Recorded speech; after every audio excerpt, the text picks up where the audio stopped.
When I was 9 years old, my friend and I picked some scraps and read the manual and built a computer from scratch. And that was the first time I fell in love with technology. The pandemic, the minute that happened, how many things couldn't get into places, how much was disrupted. That showed in itself how much technology is needed to solve those problems. AI, as much as we utilize it quite a lot, is a bit of a buzzword. I would like to call it in a simpler way, automatic intelligence. To have the courage and the bravery to understand that you're in the room for a reason, and it is your task to highlight the things that most people don't see. Inclusivity, innovative, inspirational.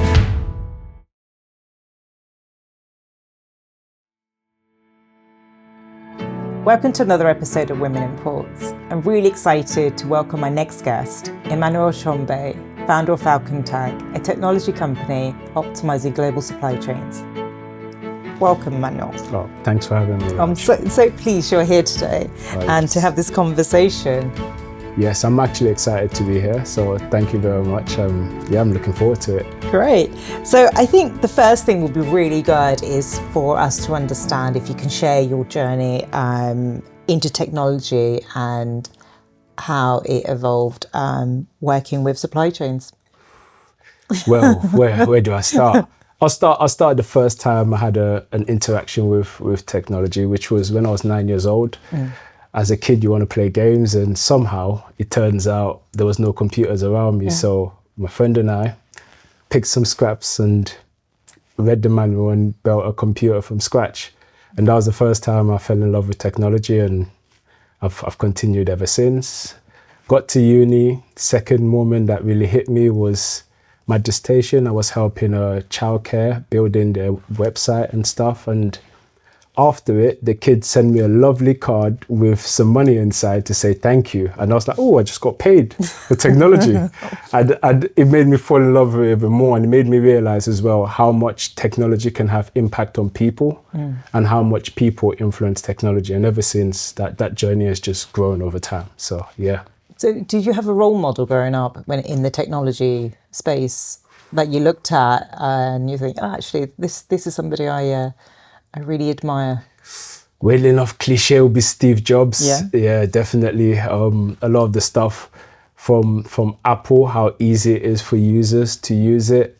The behind the scenes is a lot more complicated, but when someone touches it, it just feels easy. It makes their life easy. And for me, being able to solve problems using technology and make people's lives easy is something to do. And years down the line, he's gone and we're still here using his products. I'd love to be able to solve as many complex problems as he has over time. And I guess technology is evolving now as well, right? So it's changed a lot over time. It always does, you know. Especially from the 9-year-old who was building a computer. There's so much I've had to learn over time, but yeah, definitely. So thinking about ports are becoming digital ecosystems. From your perspective, what does AI and real-time data tracking play in shaping the modern port? You know, we have to look at it in terms of the first aspect is how much port play a big part in our ecosystem. The pandemic was one place where the minute that happened, how many things couldn't get into places, how much was disrupted. And that showed in itself how much technology is needed to solve those problems, but not just technology, people and technology combined together with AI to make things faster decision making, resource allocation, things like cargo flow optimization. There are a range of things you can do with the right tools, which is where technology comes in to make life easier. And that's really what AI in a sense can do, but also people utilizing things like AI and the tool sets available digitally can make it easier. So you mentioned earlier about the pandemic being that point where I guess industry had to get on board when it came to technology because they had no choice. Do you think people actually understand what AI really is and the full extent of what it can do for you for an organization, and do we have the skills for that? Reality is AI, as much as we utilize it quite a lot, is a bit of a buzzword. I would like to call it in a simpler way automatic intelligence, autonomous intelligence. It's mainly about being able to use previous events and make things easier for the future. Do we have the skills for that? I think we're still learning. There's a lot of learning that is taking place at the moment, and this is where I think training the next generation with the necessary tools around AI, and not just the next generation, but the current generation of its potential benefits is very important. They go hand in hand. Yeah. I remember from a previous conversation, you and I spoke about some interns that you've had from university, and actually how beneficial even that was for you in problem solving within the tech space. Oh, yes. To be honest, having interns, it's a beautiful thing, right? Yeah. And even when we did some research within the port industry with some of the port CEOs, the interns loved it. And for them, when they heard some of the things that were happening, the problems and challenges, they come with a fresher mind, fresher perspective. These tools are like a game to them. Yeah. And they found directly after that, they were bombarding me with, oh, but have you seen this tool can be used and that tool and this can be done? And this is what the next generation are excited for, these problems that we might look at, or the older gen might look at, oh, this is just a normal day. Yeah. They can solve this in their sleep. Yeah. And it's about bridging that gap between them and the current industry, to give them the comfort to be able to voice their opinion. And for a lot of those interns, those feasibility studies with some of the CEOs who were very, very helpful in the process, they enjoyed it. They really did. And they came out of their shell, they asked questions, they were a lot more intricate, and they were able to think of a range of solutions. So yes, I do think having that pipeline of training the next talent as well as the industry blending together is important. Yeah. So just thinking about the supply chain, visibility and operational intelligence, what initially drew you to solve those challenges? Well, one of the key areas that drew me to solve those challenges is I have a background in technology. I've done some work with Google, the public sector, as well as some of the stuff around the MOD and Met Police. They have big challenges which deal with day-to-day lives, right? And that was a chance for me to experience how the impacts of certain decisions we'll make with what we'll consider small technology problems has a massive impact in how things are run day to day.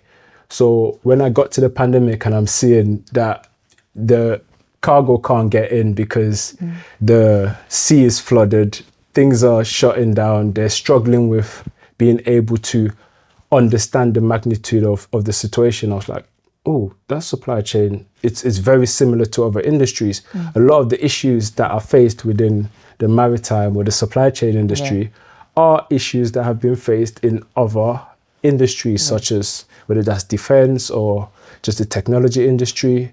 So it's just being able to transfer the necessary skills and making them aware of the solutions, which was like, some of these solutions are available, maybe they're just not aware of them, and it's about bridging that gap. So for me, it was a no-brainer, and I was like, the ports and the maritime are the cornerstone of our entire world. We have to be able to make sure they have the right tools to do their job in the most efficient way. So so well, some of those you mentioned that you're learning from other industries, and some of that technology that you can just adapt that technology to some of the issues that we have in maritime. Can you maybe touch on that a little bit, about maybe some examples that we can learn from other industries that you've experienced that would be beneficial in ports and port services? Yes, I'll use for example, so when doing some work around migrating a lot of the Met, they're migrating a lot of their current systems to the cloud, which came about as a government demanded for net zero, and it was easier on the cloud. What they did realize in that process was straight away, they had a lot of things that had been there for years. We're talking 20 years, my bad. And because different people have come and used these things, they just, oh, it's there, it's just running in the background. That leads to a lot of inefficiencies, but also that leads to a lot of sustainability problems. And once you move to the cloud, you can monitor things a lot quicker. You could see, oh, why do we have this here? This shouldn't be here. You can clear out the mess. And it made running some of these systems a lot easier. Not just that, also from a decision-making point of view, if all the data is in one place for you, it's easier for you to go, oh, the reason this has happened is because the root cause is that. Let's just solve that problem. Not necessarily we need to go into the weaves of it. And these are the things where, unless you have the expertise or the tools to do so, the data is there. It's been collected for years. It's just about training the people and training the data and providing it in a way that is easy for them to understand, to use, because the people who work in these jobs are the experts. They're the subject matter experts. They're smart, they're intelligent, so they know what they're doing.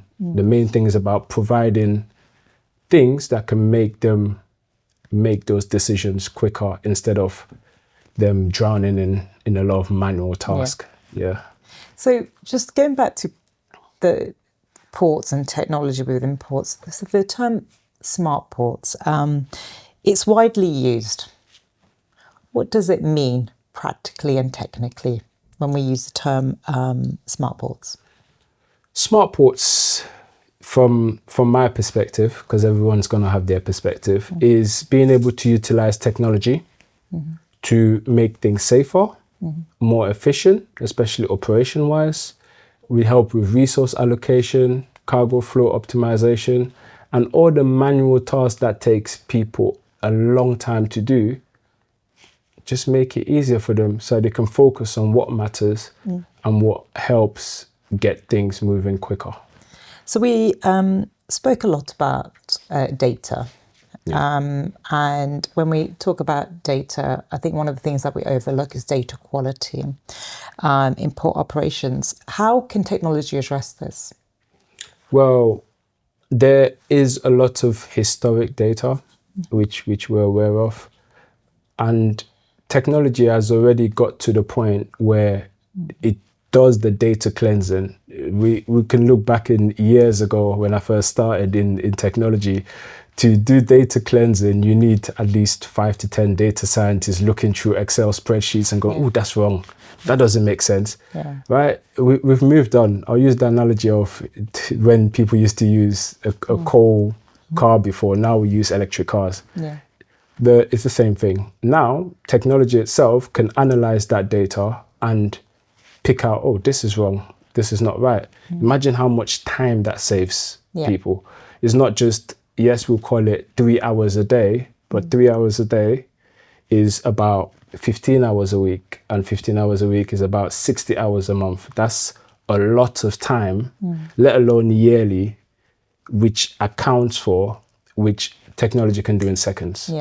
And then at that point, it brings it back to the necessary person to make that decision quicker, which solves a lot of troubleshooting issues from the jump, right? And those are the areas where these things are there. It's currently being used within the airport industry, especially with there's an example of planes used to have to be allocated to certain landing zones and parking zones. And now with the use of technology, they're able to pick out from the data, oh, if this plane's coming at this time, then this place allocated, we can reallocate wherever a plane might be missed. But data cleansing helps with that. So it's about how much more can you do with it. The data is there, it's just the cleansing part. Leave it to technology. How can intelligent tracking and AI-driven analytics support compliance? From our research, during the period with some of the ports, I can tell sustainability is a massive thing. And for first thing straight away is ESG reporting. AI can do that. It can collect the necessary data points, whether that's weather data, whether that's just monitoring the entirety of the estate, whether that's picking up where potential issues can take place. It can compare that data or that information to current regulations and be able to provide possible recommendations which the decision makers can look and go, oh, okay, this is where we need to do better. This is what we can do. As well as also in terms of monitoring things like energy consumption. It can be able to do that. And it can make simulations, such as if you had a digital twin, it can make a simulation with some more renewable energy sources. What does that look like? How much energy can it save? What could be the bottlenecks? There's a range of things that can be done on that front. But obviously the first thing, as we always say, is to put the right foundations in play, whether that's in 5G, whether that's utilizing Internet of Things to collect the right type of data, and whether that's just training the AI module to be able to always keep up to date with current ESG regulations that are forever changing. So these are the areas where I think it can be helpful off the top of my head. And do you think when we talk about this, about technology, do you think technology is then going to replace people? No. Because if we're talking about so much about, I think that's a lot of fear and with a lot of people that, well, if you've got technology which can do my job in half the time, or actually even in minutes, what will take me hours, then are we then replacing people, or do you think there still is a role for that human element in technology? The technology functioning, I do understand the reservations around technology replacing jobs. It is definitely a concern. What I would say is the realities are technology only works well with people. You always need that human element in the loop because technology would not be able to make certain human decisions. It's just not in its nature yet. Yes, we have a lot of advancements in AI and stuff, but the subject matter expert who understands the wheat of what's going on, who gets to deal with this on a day-to-day, who gets to deal with the people, the communicating with the necessary stakeholders or problem solving using common sense, let's use for example, it can't do that. It still needs that guidance, right? We use phones now and everyone thought phones was going to replace everything. No, it just made us communicate or connect quicker than before, right? Before, you would have certain aspects which we didn't have a computer, you have to write everything on paper. Now, you just don't use paper, but you still have to write. So I use this analogy because it's not necessarily about it replacing people. I think it's more about, can it make the task quicker? Perfect analogy I use all the time is, remember before you have to write the letter, put in an envelope, take it to the post office, and then send it. The person will have to correct it, send it back to you. Now you send an email. A task that would have taken you ages to do, you're doing it quicker. It didn't replace the communication or the human interaction. It just replaced the process that doesn't make it as efficient as possible. And that's why I think, and I know, technology growing would always need people. It's without a doubt. So going on to this, that we still need people in order to drive technology, where do you see the opportunities for skills? Where is the skills gap that could really benefit people who are training and to better understand and to better learn what the new technology is going to be?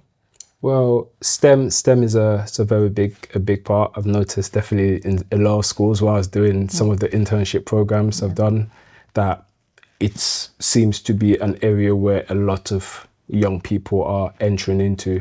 I think that's a good thing.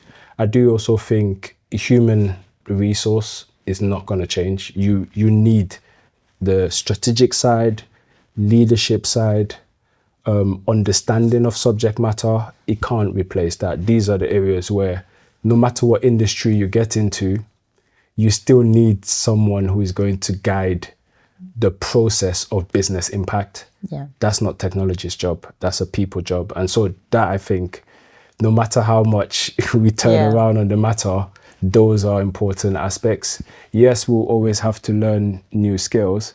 Before, we didn't use Microsoft Word to write letters. Now people do, and everyone does, right? These are the extra skills that we would learn on top, but the industry-specific aspects of what it takes to do or provide value, that's where I think people should focus on more. And how does technology help with that? They can also learn those skills along the way. So you mentioned leadership. How does diverse leadership influence technological innovation? Well, the leaders are the head, right? They drive the vision, they drive the future, and they drive impact, right? Innovation, it's only based on a group of people utilizing a range of skill sets to create something that sometimes we would say was not there before, or an incremental change which makes their life as a collective better. Leaders have to lead that change, right? Without them, the people are not aligned into doing so. And so I think they play a way, way more massive part. And diversity in thought is important for creating the right output, right? You would need to have different people who think of different perspectives, who bring in different areas of expertise, not necessarily just in the industry itself, but also in other industries, which could be, oh, actually, this was done in this industry before. Could it be considered over here? And that's where I think it's not just a one person thing. I think it's a collective of different leadership styles which will help. So I think you've answered what I was going to ask you about. Why does representation matter? And I think you've answered that beautifully, because I think we've had many conversations about the diversity of thought, about having different people around that table, because it just makes commercial sense. Different problem solving, right? And just thinking about, when we're talking about diversity now, which, thinking about the advancement of women, what role can leaders and male allies play in advancing women into maritime technology and leadership roles? I think a massive role. I wouldn't name drop, but we had a scenario where we were doing one of the feasibility studies with one of the port CEOs, and we had one of the young ladies who was on the internship, and she was really quiet in her corner. All the guys were asking questions, and he goes, "Oh, I'm not going to leave this room until you ask me a question." And you could just see straight away her face lights up. Yeah. And she asked the question. I would not get into details of the question, but actually it was a question that none of us had even thought about. Actually, was a brilliant question. And those moments like that, they play a big part, right? Those are the extra thought, the extra push, just that extra, hey, you have a place on the table to voice your opinion, which is a valuable opinion. And sometimes it gets understated. Yeah. Especially for the younger people, they need that push, and you get a lot more results out of them, which would benefit the collective as a whole. So yes, I think it's important to not just flow with whatever is being said, but actually dig a bit deeper, because that's where innovation comes in. Well, after this conversation, you have to tell me who that was. But I think when a leader does that, that's the start, right? It's about being emotionally aware that it's not just women, but even with young people, that not everyone's going to have that confidence around the table to voice what they need to say. And I actually really like that. And that's a really good way of advancing women, I guess, right? And giving them the confidence. It's when you have male leaders who are supporting everyone's viewpoints around the table. It was lovely. I watched the whole interaction. Like I was smiling. I think at some point it was like I need to close my mouth. But that's just watching the interaction. It was great. It made a big difference. Definitely. And just thinking about leadership mindset, what do you think? What type of mindset is required to implement innovation in a traditionally risk-averse maritime environment? And if we can't, even if it's not just in maritime, it could be in any industry where they tend to be quite risk averse. Yeah. What kind of mindset do you think is required? I think a bit of curiosity is needed, a Yeah. bit of open-mindedness. I do understand the aspect of being risk adverse to some extent, but it's in some areas there has to be room for what does the future look like, because it's changing every day. Yeah. And this was one thing I picked up while I was doing work in the safety industry is we mentioned all the possible risk, but it didn't stop the task that was needed, which was we need to move all these big legacy things into the cloud. Yeah. Because once we do that, the benefits outweigh the risk. Yeah. Knowing the risk is important, and that's what the people are in the room for, to identify the risks, mention them, and we can find solutions around them. But that comes with having as many different thought processes in the room with different skill sets. So I think that's one way in which they can go, and it's not getting away from risk, is utilizing risk to put guardrails on what innovation looks like for the future. They both go hand in hand. So how important is it for cross-sector collaboration in accelerating digital transformation in ports? Massively important. Yeah. For example, doing some of the work we've done with Parliament, there is a range of different parties that are involved, different thought processes, different areas. Like I'll use, for example, national cybersecurity. Cybersecurity is a big deal when it comes to digital transformation. Normally, they'll be isolated in their corner, but in reality, they write the regulations around this thing. Just dragging them in to have an opinion saves you hours. We're talking months of having to go read everything yourself, or getting someone to read everything to figure it out. Or, for example, just in general, bringing the different perspectives across different industries. With my time with Google, I learned quite a lot that by the time I got into the safety industry, I'm like, why are we doing it that way? Yeah. And it just turns out that you don't know what you don't know. And vice versa, in the port industry, if you don't know a better way of doing it, you're just going to do the way you do. It does not necessarily mean that the way that is being brought to you is a better way, but at least it gives you options. Yeah. If you're aware that the options are available, then you can decide which one is most impactful. And I think that's more important than just, hey, okay, we're not going to do this. That's it. Yeah. Then it's just kicking the can down the road. Yeah. And that doesn't benefit anyone. So you just mentioned cybersecurity. Do you think ports are ready when it comes to for any cyber attack, or do you think that there's a lot of work to be done in that? My thoughts are there's always work to be done in cybersecurity. Yeah. Yeah.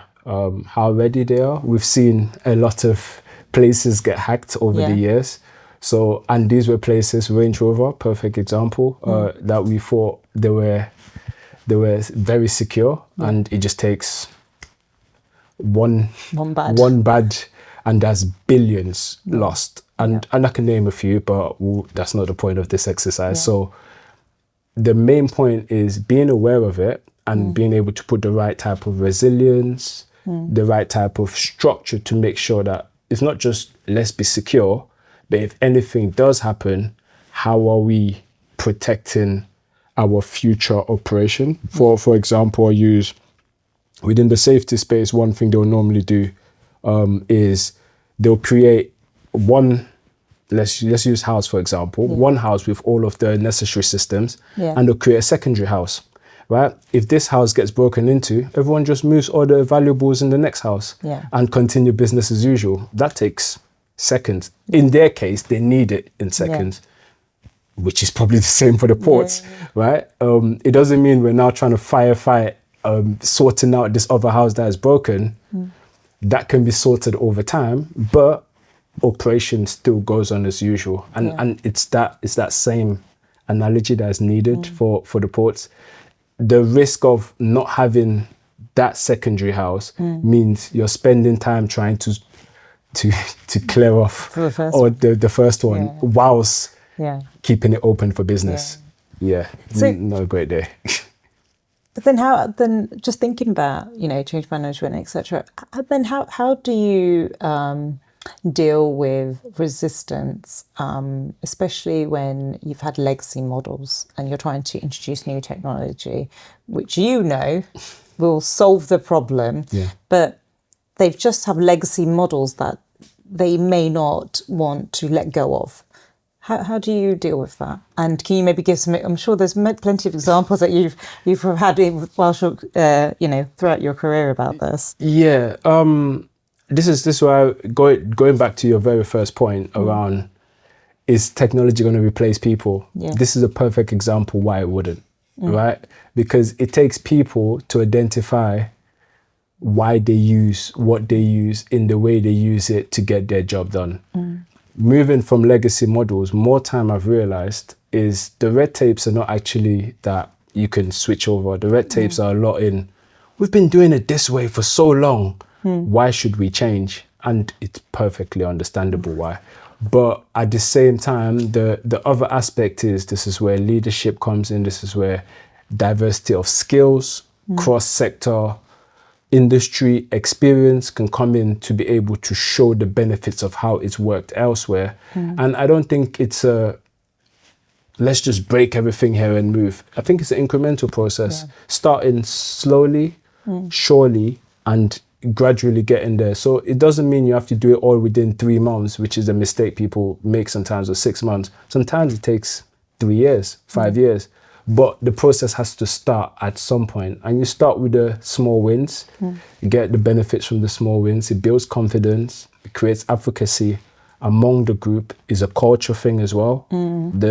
If culture feels that the small innovations are creating a big buzz for them, they will shout it out. They'll be screaming, "Hey, department this, could you?" And that's what we noticed. Is those aspects that are equally important. I think people get very caught up in, well, just use this technology, but it doesn't necessarily work like that. People have to use them, and it's about being able to gain the trust of the people and give them the incentive to do so. And I think it's an incremental process. It takes years.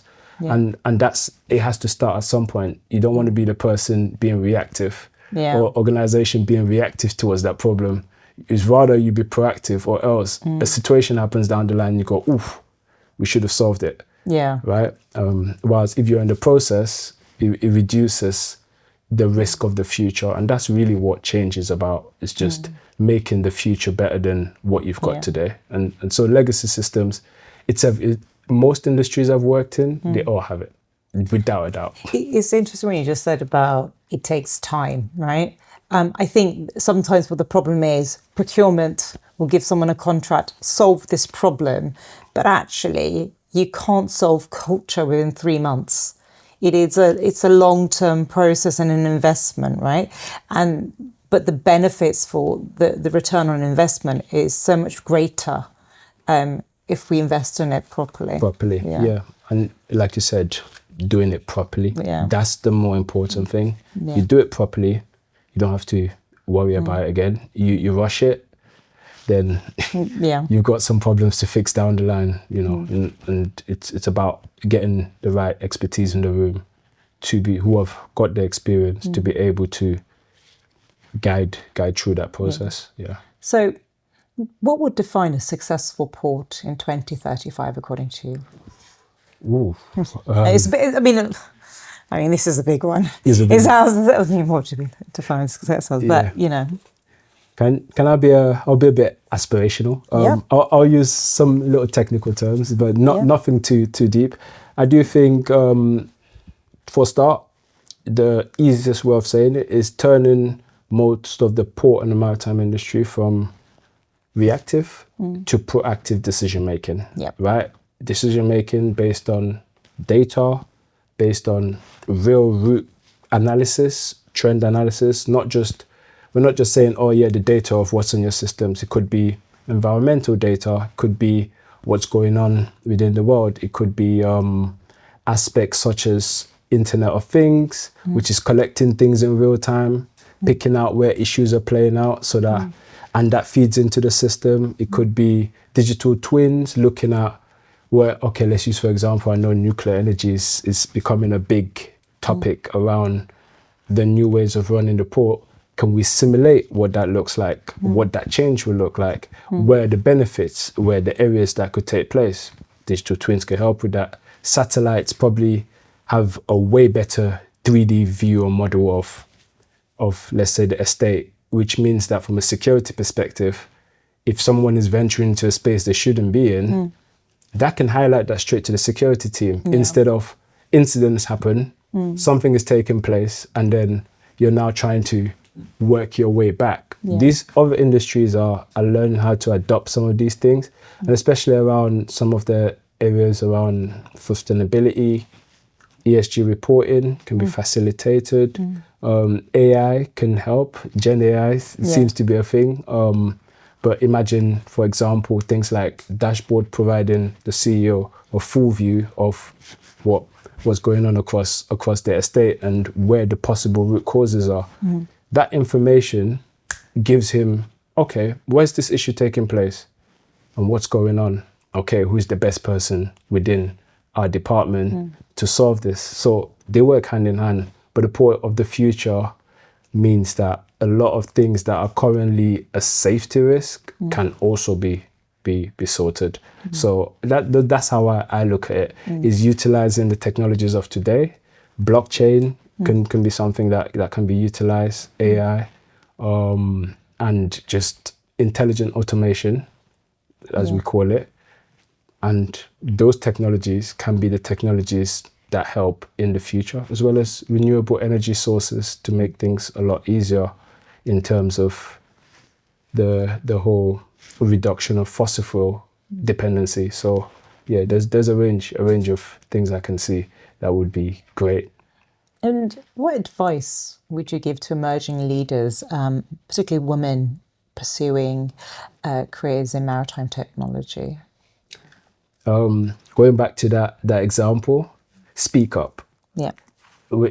Have the courage and the bravery to understand that you're in the room for a reason, and it is your task to highlight the things that most people don't see in that room. And the chances are a lot of amazingly talented women get in these rooms and don't open up their voice their opinion, which I think they should a lot more. And when they do, chances are it's the elephant in the room. That's what really sparks change, innovation.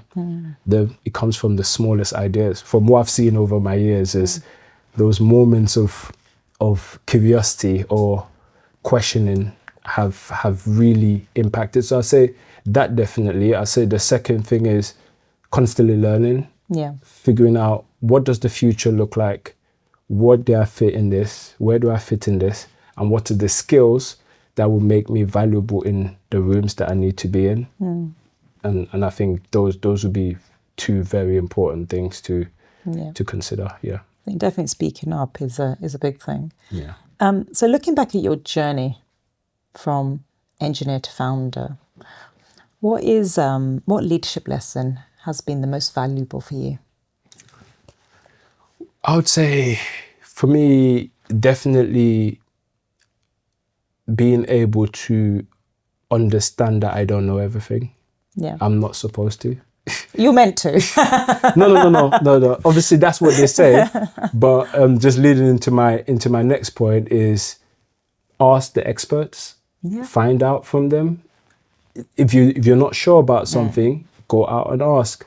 And more likely you get the answer and the nuances around it a lot quicker than burying your head in a range of books. So I'm a subject expert in certain areas, and other people are subject experts in others. As a collective, we have bigger impact as a group, as a society. Whilst individually, it's like water in an ocean. And And for me, I think that's one thing I learned. As an engineer, you just have to code, just solve the one problem. While sometimes, actually, as a founder, I realized the problem could be there's a root cause over there. You're solving this minor problem, but it doesn't really solve the root cause. Yeah. And being able to identify or dig into the root cause helps solve wider problems, one of which could be the one I was coding. Yeah. Whilst as a founder, you have to go, okay, why? And go a bit deeper. And once you get deeper, you can go, oh, actually, if I solve this particular problem, I might solve 10 or 100 problems. And it's that mindset which has really shifted me. So for me, yeah, definitely being curious, asking questions, finding out from the subject experts, and constantly learning and making sure that I bring value in every scenario I'm in. And so finally, in 3 words, what should women in ports be? Ooh, I like this one. Inclusivity, innovative, inspirational.